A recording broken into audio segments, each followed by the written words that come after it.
Hello everyone! Welcome to RCC Kids. We've got a great new month full of fun and excitement you can imagine. I am so excited for this month's theme because it's all about creativity. And creativity is imagining what you could do because you're made in God's image. I know that each and every one of you can do some pretty amazing, incredible things. But the reason that you're capable of doing these talented, amazing things is because you're made in God's image. It's really that simple. The same God who made this and this and even this. Wow. That same God made you. You're like, who? Me? Yeah, you. Everything good in us is a reflection of the great God who has made us, the one who made everything. Check out our memory verse for this month in Psalms 145, verse 3. Great is the Lord and most worthy of praise. His greatness no one can fathom. It's impossible for us to fully understand God's greatness. It is impossible for us to even explain how wonderful He truly is. He is, you might say, He's indescribable. Your Creator has no limits. And everything God does is beautiful and wonderful. And you guys, this is what we're going to be learning about all month long. Our amazing, incredible, indescribable God. And that's why we're celebrating our God together. Let's sing and thank God for all that He's made and all that He's done. Let's get up and praise the Lord.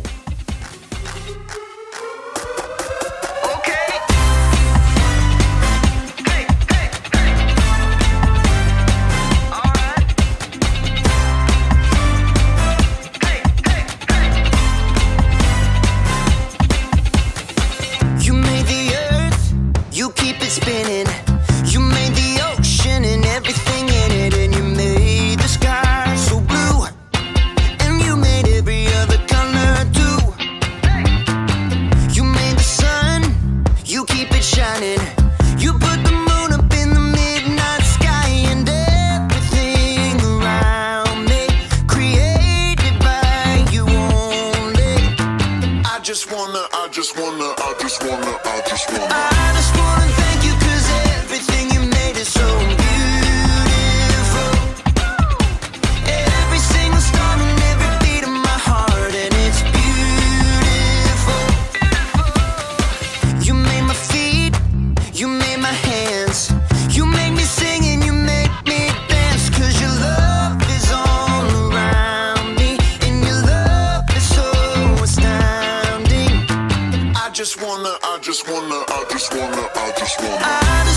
thank you 'cause everything you made is so beautiful.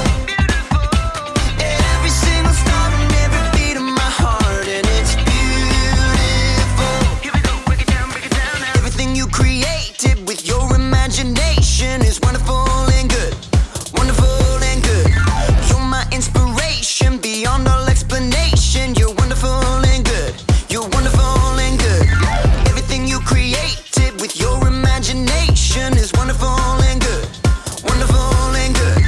You're my inspiration beyond all explanation. You're wonderful and good. You're wonderful and good.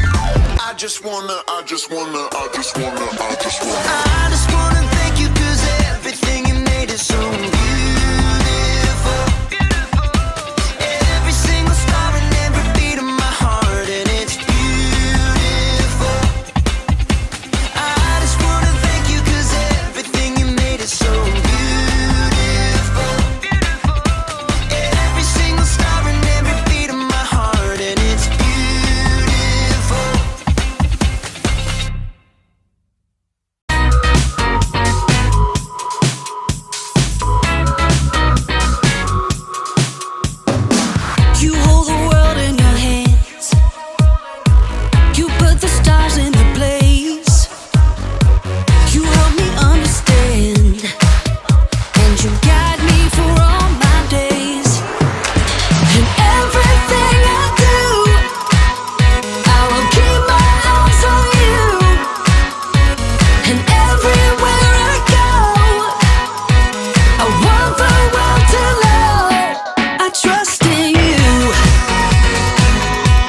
me understand, and you guide me for all my days.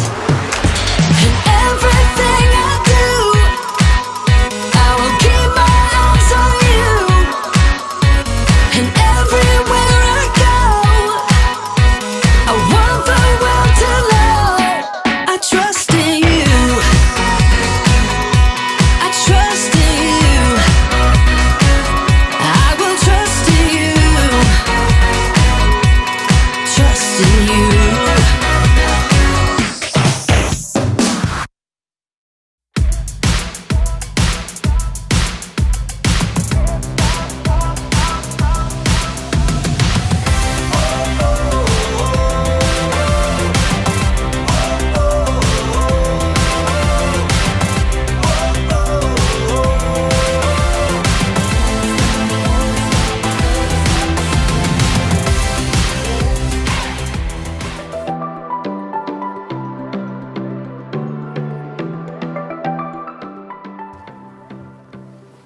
What's up, everybody? My name is Jacob, and today I want to talk to you about creativity. Because there's so many different ways to be creative, right? You could be like a creative actor. Alas, poor Yorick. I knew him well. Who's Yorick? You got the wrong skull, kid. Oh. You could be a creative dresser. Hey!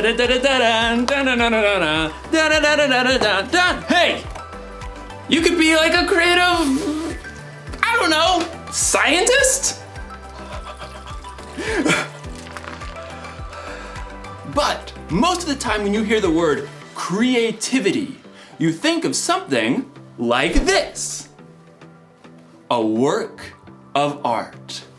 Or maybe you think of something like this. Wonder what's got him so anxious. Oh! Oh! Ugh, ewy. In today's story, you're going to hear about the very best creation of all time. Actually, it's the very first creation of all time. It's where creativity was born. And cockroaches. No, it's good. It's indescribable. See you in a few.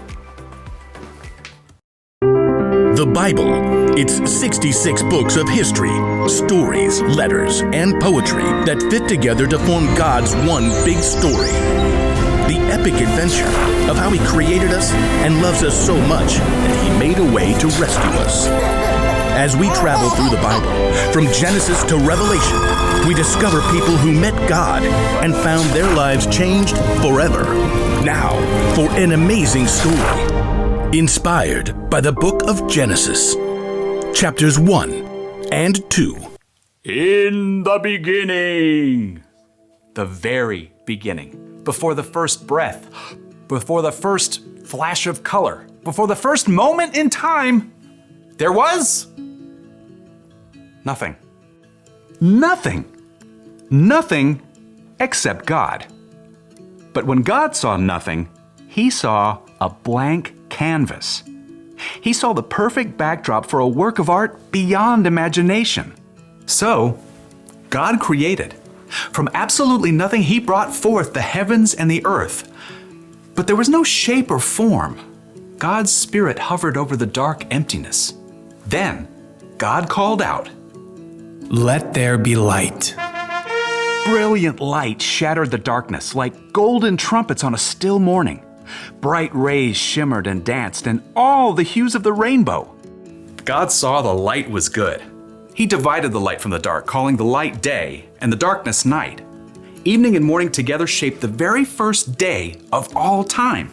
Then God said, "Let there be a huge space between the waters. Let it separate water from water." By His words alone, God shifted the waters, leaving a vast arching space above, the sky. Evening and morning rolled past, the second day. God lifted His voice again. "Let the water under the sky be gathered into one place. Let ground appear." Dry land shrugged its way out of the water. islands and vast continents and gritty deserts and towering mountains. God called the dry ground land, and he called all the gathered waters seas. But God had even bigger plans for this day. Let the land produce plants, and let there be trees on the land. In moments, tall grasses unfurled across the plains, and giant redwoods shot up from the dirt. Flowers and grapevines and carrots and corn sprouted and flourished. God saw that all of it was good. That evening and morning closed out the third day. Let there be lights in the huge space of the sky. Let them separate the day from the night. At the sound of God's voice, the blazing sun exploded into being. The silvery moon spun out. Stars and galaxies flooded into space, filling the universe. Pew, pew, pew. God set the sun to rule the day, and the moon to rule the night. And God saw it was good. That evening and morning made up the fourth day. But God wasn't done painting his masterpiece just yet. Let the seas be filled with living things. Let birds fly above the earth and across the huge space of the sky. Instantly, the seas and rivers and ponds writhed with dolphins and octopi, salmon and minnows. Eagles soared and bluebirds nested, while ostriches stretched their long necks. God saw they were good. That evening and morning formed the fifth day. But God kept working on his creation. Let there be livestock and creatures that move along the ground and wild animals. At once, animals of every kind appeared. Elephants thundered through the forests, and squirrels darted up tree trunks. Monkeys chattered, and pigs rolled happily in the mud. God saw it was all good. But he had one more creation in mind. Let us make human beings so that they are like us. Let them rule over the fish and the birds. Let them rule over all the animals. Then, with his own hands, God formed the very first man and the very first woman, Adam and Eve. I'm me. And you are you. And this place? It's beyond words. Unlike the animals, God made people in his image to reflect him. Have children and fill the earth. Rule over the fish and the birds and every living creature. I am giving you every plant on the earth for food. God looked over everything he had created and saw that it was very good. That evening and morning were the sixth day. And on the seventh day, God rested. His work was finished. His glorious creation was complete. But because God had formed people in his image, they too could reflect his imagination and creativity. The possibilities ahead of them were endless.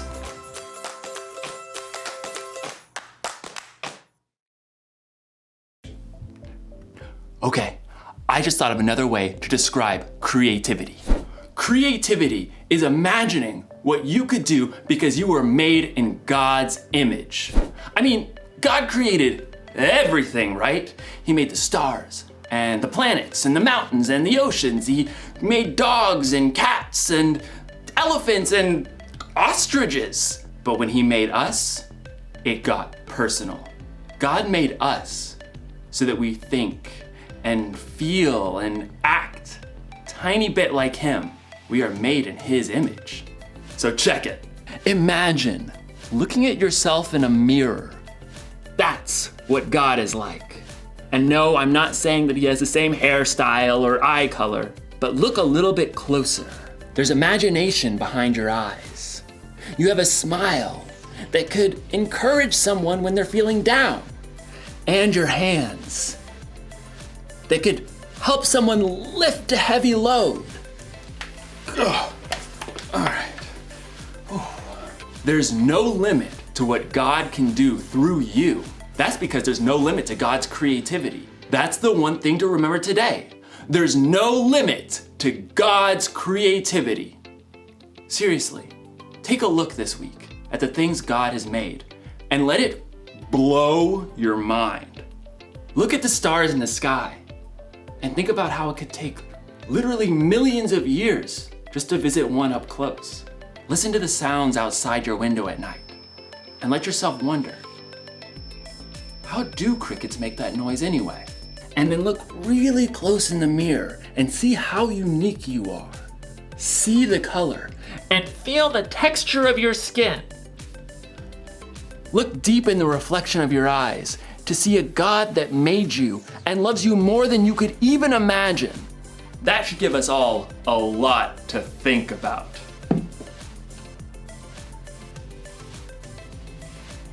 No wonder this guy's a statue. He's thinking about God's creativity. Dude.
What do you see when you look in the mirror? Your best silly face? The school picture day smile? That look you get when mom tells you to get out of bed for school? Whatever you may see in the mirror, something amazing is true. You are a mirror. God made you in His very own image to reflect who He is to the world around you. That's right. When people look at you, they can see a little piece of what God is like. Not the way your mouth is shaped or the color of your eyes, but when you choose to encourage someone, hey, great job today. Others can see God's kindness. When you paint a picture, they catch a glimpse of the God who imagined the whole world. When you help your friend solve an argument, they can see a reflection of the God who made peace with us. The God who thought up the entire universe made you to look like Him. And when you use your imagination, you can show the whole world a little piece of what He's like. That's why creativity is an amazing way to worship God with your life. Because worship is about more than just singing loud. It's all about living loud.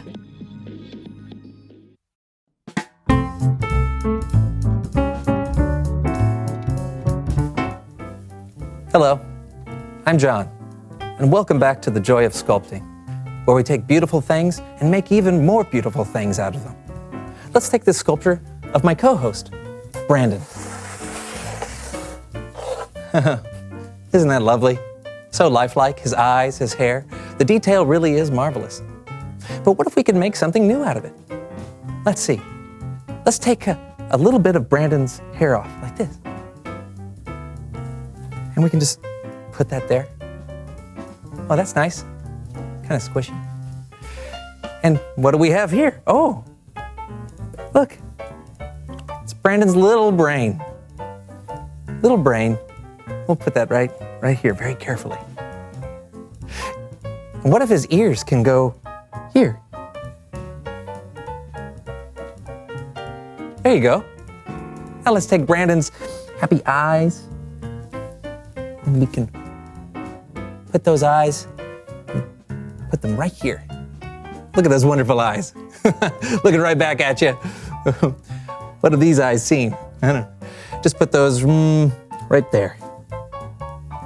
Now, what could we make with what's left? I think I have an idea. What if we make an edge right there? Yeah, and an edge right here. Well, that's nice. How about here? Oh, that's nice. Or how about here? Hey, I'm starting to see something. There we go. Let's just use the board for extra pressure. Isn't that beautiful? It's a brick. You could build a big, beautiful house out of this brick.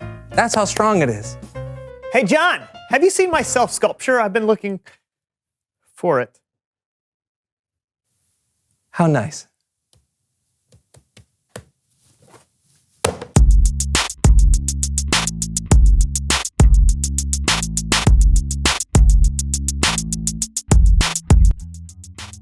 Hello, everyone. I'm Brandon. And I'm John, and welcome to The Show. Well done. Yeah. High five.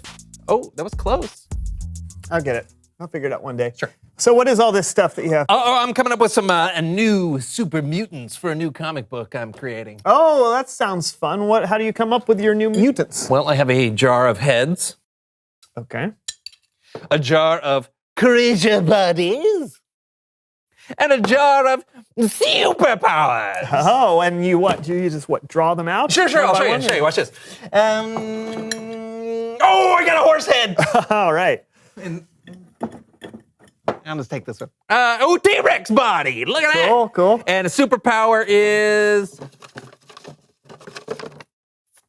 static electricity. Oh, static electricity. Huh. Yeah. Not everyone can leap over tall buildings in a single bound, Brandon. Oh, well, that's true, I guess. There you go. I think we'll call this guy Sir Neighborly, the Sparkosaurus Rex. I think I can make this more interesting.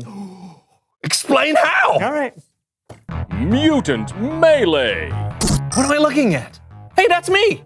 No, that's your avatar. Except now you're... Sir Neighborly, the Sparkosaurus Rex. Superpower, static electricity. Versus Panda King. Superpower, interpretive bamboo. Ready?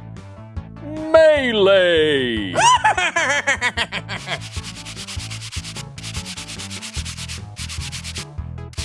It's working! Static electricity! Ow. Ow!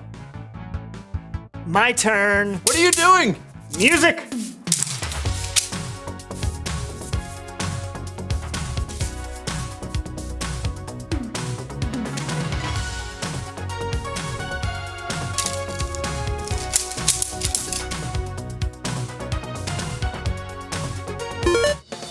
Winner!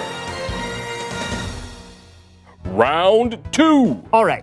Who am I going to be this time? How about... Captain Fish Breath. Superpower, Fish Breath. Versus Bat Boy. Superpower, can fly. As long as he doesn't realize he's in the air. What does he mean I can only fly unless I realize I'm in the air? Ready? Melee! Ah! I'm flying! Oh, no! Oh!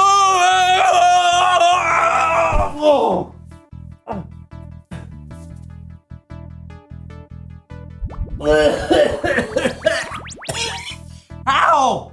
This is a video game! I shouldn't be able to smell it! Oh, that's terrible. Winner!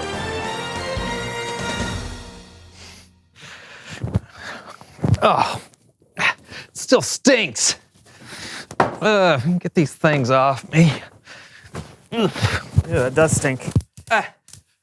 Great, I'm gonna have to do laundry. Oh, or maybe burn them. Wait, before you do that, it's Bible story time with Kellen.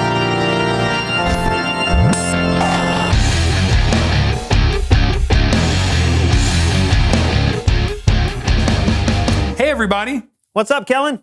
Not much. Say, what do you got there? Laundry from our game of Mutant Melee. Cool. Do you mind if I use it for the story? Oh, sure thing. Thanks. Our story starts with the very first verse of the very first chapter of the very first book of the Bible. Genesis chapter 1, verse 1. In the beginning, God created the heavens and the earth. The earth didn't have any shape. There was darkness over the surface of the waves. The Spirit of God was hovering over the waters. God said, "Let there be light," and there was light. God saw that the light was good. He separated the light from the darkness and called the light day and the darkness night. How's that for a beginning? And that was just day one. On the second day, God made the sky. God said, "Let there be a huge space between the waters." And that's exactly what happened. And God called the huge space sky. That was day two. But it was the next day when God's creativity really took root. God said, "Let the water under the sky be gathered into one place. Let the dry ground appear." God called the dry ground land. Then God said, "Let the land produce plants," and trees and plants and flowers sprung out of the ground. And God saw that it was good. That closes the book on day 3. But God wasn't finished. He had a whole sky to fill. God said, "Let there be lights in the huge space of the sky." And so the stars were created. And then God made the moon to rule over the night. He made the sun to rule over the day. And God saw that it was good. Day 4, boom, sun, moon, and stars. Without them, we wouldn't know what time of day it was. Think about that. Okay, stop thinking. Things are about to get wild. God said, "Let the seas be filled with living things." So God created every kind of living thing that fills the oceans. And God said, "Let birds fly above the earth across the huge space of the sky."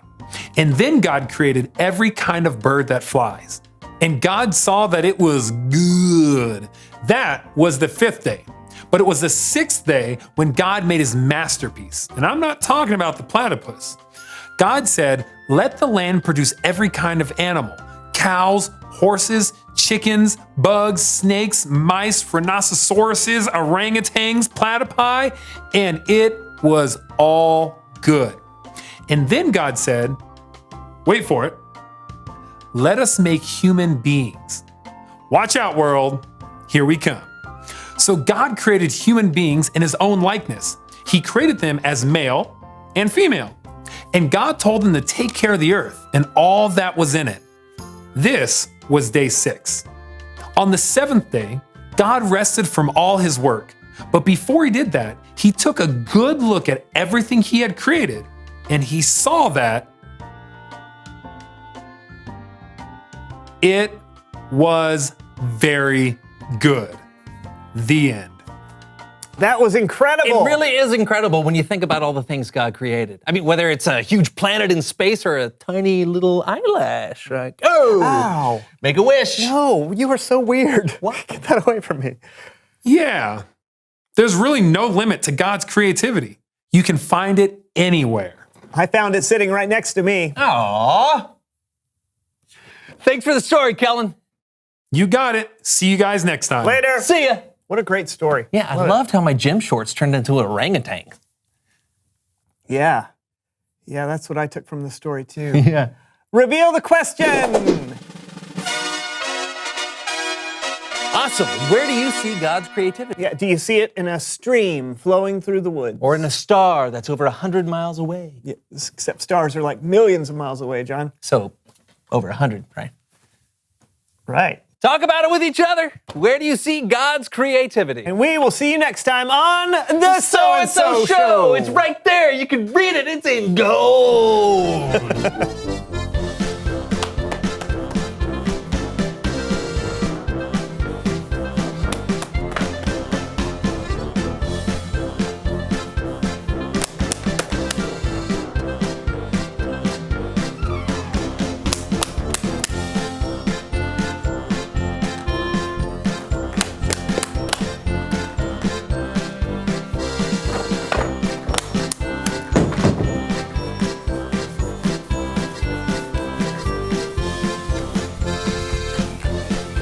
No, my squirrel!